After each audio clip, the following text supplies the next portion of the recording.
Andrés Manuel López Obrador ha pedido al presidente Peña Nieto que realice una consulta popular antes de votar la reforma energética. Según el ex candidato presidencial, el pueblo debe decidir sobre un tema tan trascendente. Durante un mitin el domingo pasado para protestar sobre el presunto intento de privatización del petróleo, dijo incluso estar dispuesto a reunirse con el presidente de la República, a quien acusa de haber ganado la elección de 2012 mediante un fraude electoral. ¿Qué tal? Bienvenidos a Periférico 1313. En esta ocasión vamos a hablar sobre la propuesta que hizo Andrés Manuel López Obrador el domingo pasado sobre someter a una consulta popular la reforma energética que se está discutiendo en el Congreso, pero antes de que se apruebe esta reforma. Y lo vamos a discutir con Luis Carlos Ugalde. Luis Carlos, pero resulta que lo que está marcado en la Constitución es que se puede efectivamente someter una reforma ya aprobada a consulta popular y en caso de que se reúnan ciertas condiciones se puede echar para abajo, pero es hasta que la reforma ya se aprobó y por lo tanto después, y además la fecha es 2015, es decir, en la elección intermedia. La consulta popular que fue aprobada el año pasado, que fue promulgada el año pasado, todavía no puede entrar en vigor plenamente porque falta establecer las características y las modalidades en una ley secundaria. Y eso no ha ocurrido. Lo único que sabemos es que una consulta popular se puede convocar por el 2% de las firmas de los ciudadanos, que será vinculatoria siempre y cuando participe el 40% de los electores de todo el país.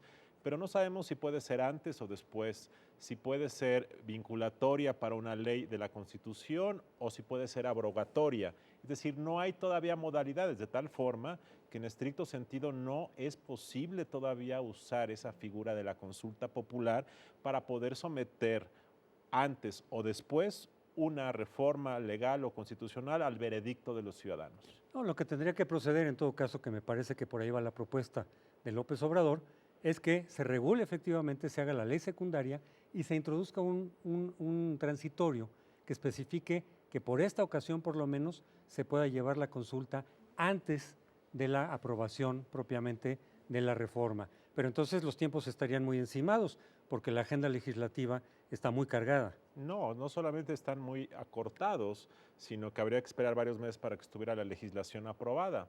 Pero yo quiero entrar a la sustancia. ¿Vale la pena en términos de democracia que las grandes decisiones como cambiar la Constitución para el tema petrolero, que es una decisión histórica muy simbólica, se sometan al veredicto de los ciudadanos? Yo en principio te digo, José Antonio, sí me parece que es correcto democráticamente someterlo. Pero también creo que los políticos no pueden ser rehenes de las pasiones o de las voluntades o de las creencias ciudadanas, porque yo creo que en este tema del petróleo las encuestas te dicen el 60% está en contra de cualquier intento de permitir inversión privada en Pemex. 60%. Entonces ya sabemos lo que va a pasar, pero yo tampoco creo que porque ese 60% diga eso, los políticos no puedan tocar eso, porque a mí me parece que sí se requiere un cambio para permitir que particulares puedan hacer a esa empresa mucho más productiva. Es un problema de la democracia directa y por eso no todos los países someten todas las decisiones a la voluntad popular. Solamente algún tipo de decisiones se decide mediante estos instrumentos de democracia directa y a mí me parece que el del petróleo y de la energía es sumamente técnico y sofisticado. No me parece que todos los ciudadanos tengamos, yo me incluyo, todos los elementos económicos, técnicos, como para saber si realmente se requiere o no, por ejemplo, abrir al capital privado y que la decisión se pueda tomar a partir de pues, dogmas o simplemente creencias o cuestiones ya muy ideológicas. Por ejemplo, López Obrador decía, y ese puede ser un criterio que la gente tome, que es tan fácil lograr o encontrar agua a 30 metros como petróleo a 5,000 metros, que la técnica es más o menos la misma. Y me parece que es bastante más complicado. Así es. Por cierto, yo quisiera pedirle a la gente que nos ve que nos escriban su opinión sobre esta consulta petrolera, si están a favor o en contra de que haya inversión privada en el sector de energía, en las cuentas de Twitter del programa y las personales. Pero yo sí creo que a pesar de que hoy el 60% de los mexicanos están en contra, yo no compro el concepto democrático de López Obrador para quien hay que hacer lo que el pueblo quiera, porque eso entonces es convertirnos en rehenes de mitos históricos y creo que lo correcto no solamente es hacer caso a la gente, sino a veces encabezar el cambio, José Antonio. Muy bien, pero Regresamos en un momento al segmento siguiente. Hace pocos días, PAN y el PRD presentaron por separado sus propuestas de reforma político-electoral. Ambas iniciativas coinciden en la creación de un Instituto Nacional Electoral que sustituya a los órganos electorales de los estados.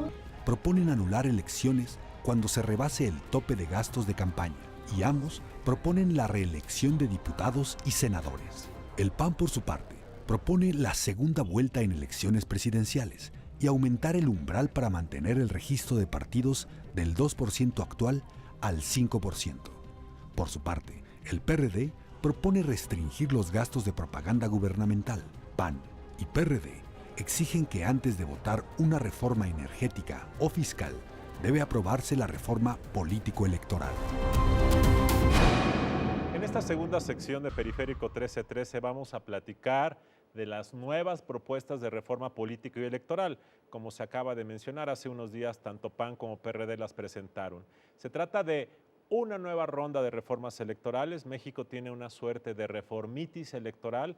Después de cada elección ha habido muchas de estas en los últimos 20 o 30 años. En mi opinión, estas propuestas contienen cosas positivas y negativas. Simplemente quiero destacar dos, una buena y una mala desde mi perspectiva. Me parece que la buena noticia de ambas reformas, tanto de PAN como de PRD, es que ambas contemplan la reelección legislativa, condición necesaria para que los congresos en México funcionen mejor y desde mi perspectiva, la reforma más trascendente del sistema político mexicano.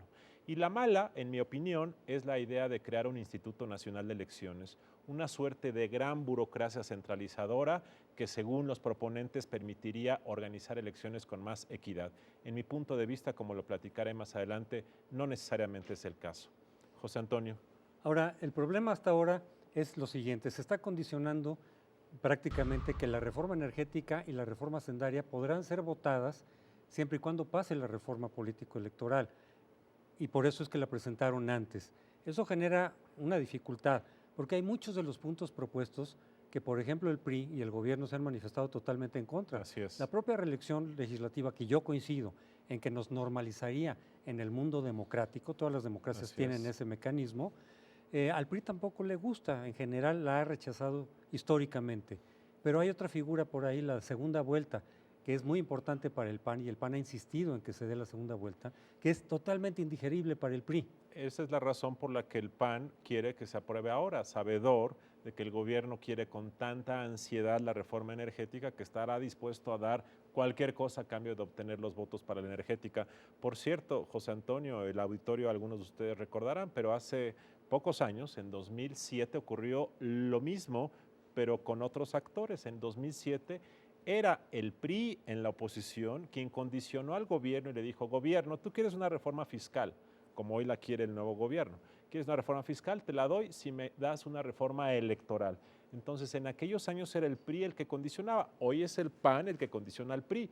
Y hoy es el PRI el que dice que no se quiere dejar condicionado. Pero la razón es muy clara. El gobierno la quiere tanto que piensa que el PRI, el gobierno la quiere tanto que el PAN sabe que puede dar a cambio cosas que no le gustan como la segunda vuelta. Sin embargo, yo no estoy seguro de que el PRI vaya a aceptar todo eso. Dependerá de si se ponen de acuerdo PRI y PAN sobre todo en relación con la reforma energética, de qué puntos de la reforma político-electoral son aceptables o no. Se me ocurre que podría pasar la reelección, pero no la segunda vuelta. La pregunta es si el PAN acepta ese acuerdo y entonces puede aprobarse la reforma político-electoral, porque de no aprobarse o de retrasarse esta política por no ponerse de acuerdo los partidos, se va a retrasar todo lo demás. Las otras dos reformas importantes, la energética y la fiscal. Yo creo que el gobierno internamente y el PRI saben que en el tema del Instituto Nacional de Elecciones están dispuestos a negociarlo, aunque no les gusta, y lo comentan en privado.